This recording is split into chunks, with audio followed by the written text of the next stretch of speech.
Olá, eu sou a Gabi Fadel e bem-vindos ao Fadel News, aquele vídeo onde eu comento as principais notícias da última semana. E eu gostaria de parabenizar Rihanna por ser a mais nova bilionária do mundo.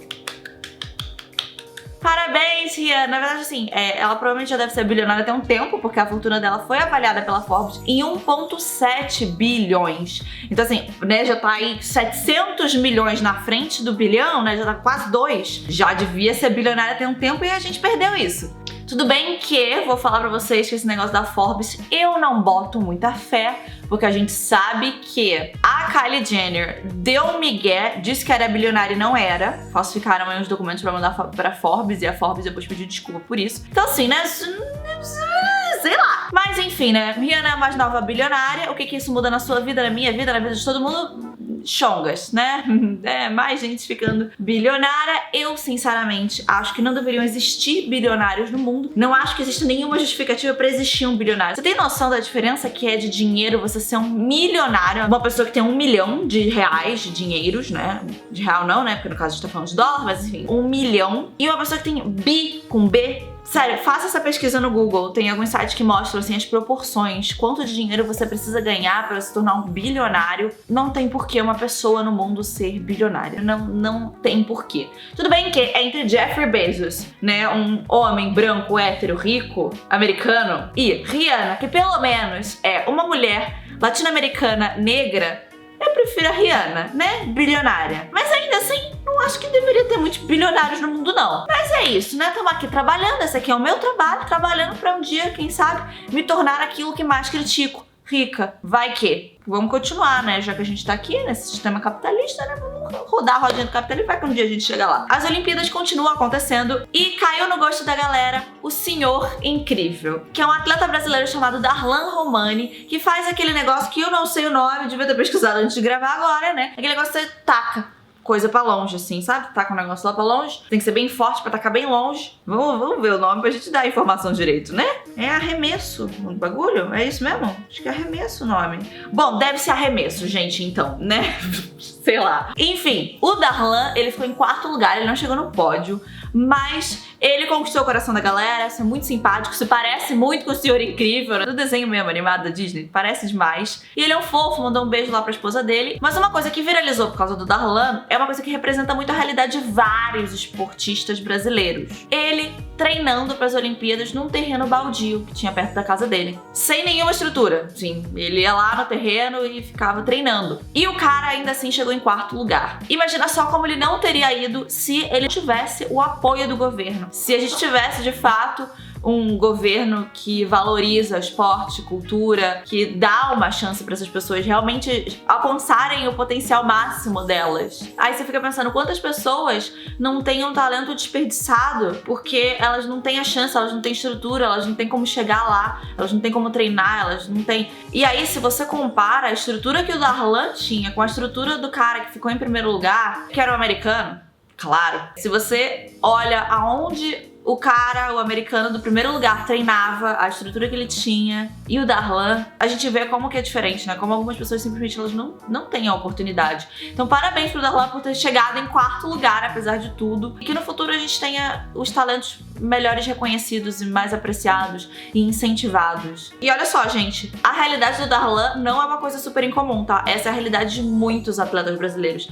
A galera não recebe nenhum apoio financeiro. O pessoal realmente pobre, que treina com o que tem, que vai para as Olimpíadas e a gente acha que é uma coisa super glamourosa, não é, porque a pessoa ela faz aquilo ali porque ela realmente gosta e ela não tem nenhum apoio, é difícil conseguir patrocínio. E assim, seria muito legal se depois disso, do Darlan ter viralizado, ele conseguisse algum patrocínio de alguma empresa, né, que ajudasse e que as empresas se interessassem mais pelos nossos esportistas também, já que, né, o governo complicado. Aqui no Brasil dá algum apoio para esporte. Atualmente, né, esporte, cultura...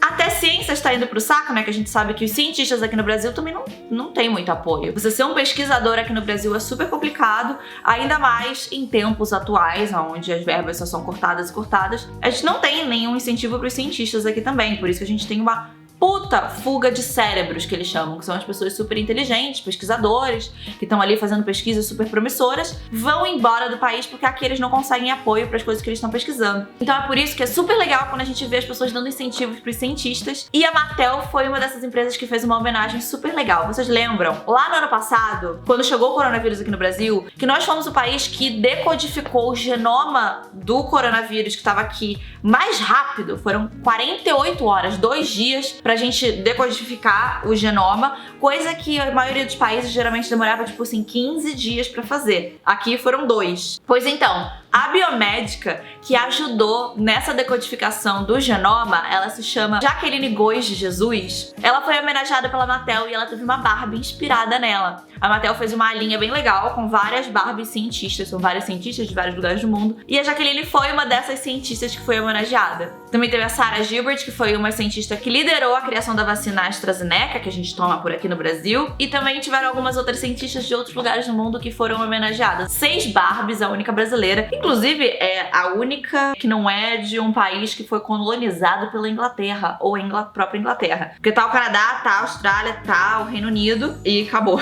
E o Brasil, o único, foi a nossa biomédica. A Barbie de uns tempos pra cá tem feito umas coisas mais legais, né, a boneca. Tem feito com mais corpos reais, né, porque a proporção da Barbie ali é uma proporção um pouco esquisita. Tem feito mais coisas inspiradas em várias profissões.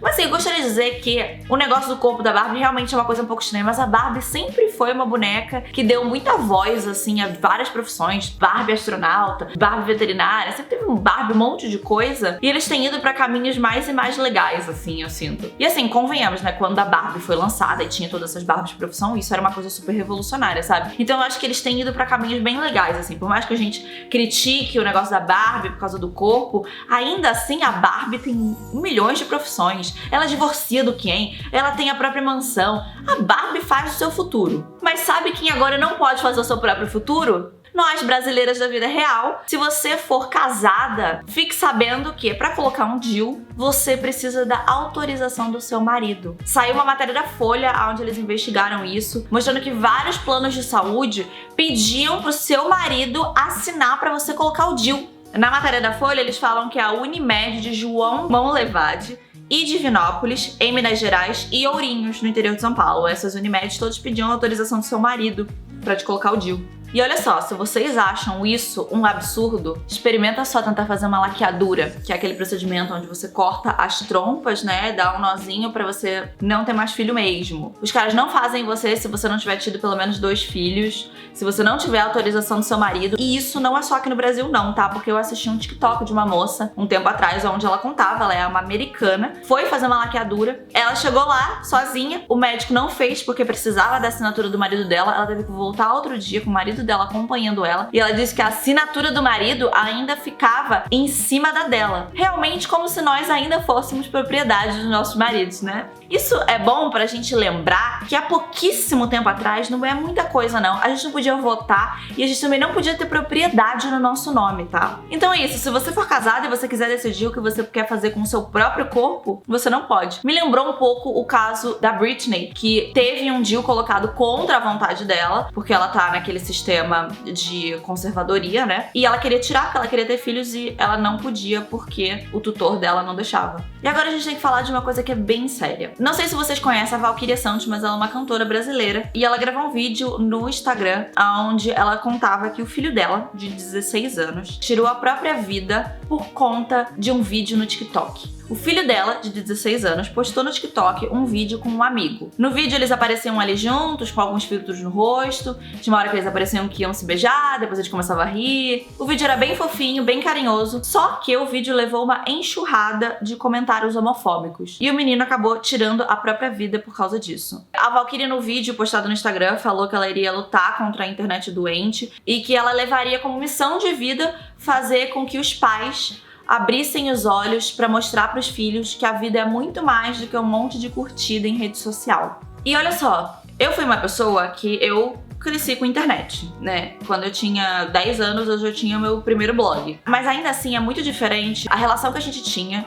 nos anos 2000 com a internet. Por mais que eu sempre fosse uma pessoa que fui muito ratinha de internet, era muito diferente porque pouquíssimas pessoas do meu colégio sequer sabiam o que era blog, sabiam mexer. As coisas que as pessoas mais usavam ali era MSN, Fotolog, e mesmo assim, MSN e Fotolog era uma coisa que você tinha que estar ali no computador pra usar, você desligava o computador, aquilo fechava. Hoje em dia a gente tem o celular e a gente tá conectado o tempo inteiro. E não só isso, como assim, todo mundo tá nas redes sociais. Rede social não é mais do que era antes, que era uma coisa que às vezes você tinha, você não usava direito. Você postava uma foto no Fotolog por dia e olhe lá, que não era uma coisa tão disseminada quanto é hoje. Hoje em dia, realmente, é muito nebuloso você entender o que é aqui você e o que é aquilo ali da internet e separar essas duas coisas. Coisa que era muito mais fácil antigamente. Antigamente eu tinha os meus amigos da vida real e eu tinha os meus amigos da internet e eram coisas completamente separadas. A minha vida digital, online, meu blog, o que eu fazia ali e a vida que eu tinha com os meus amigos. Tanto é que antigamente, se você era famoso na internet, isso não significava que você realmente era famoso na sua vida. Hoje em dia não, se você é famoso na internet, você de fato é famoso e você de fato tem uma vida pública. Então assim, hoje em dia você tá ali no seu celular e você lê esses comentários na internet, isso é uma coisa que te agride de uma forma muito mais intensa e os comentários realmente são muito mais intensos, tem muito mais gente na internet, o poder de viralização é muito maior do que era quando eu era adolescente. Mas eu sendo uma pessoa pública, né, da internet, que já ouvi as mais diversas coisas sobre a minha pessoa, já tomei os mais diversos hates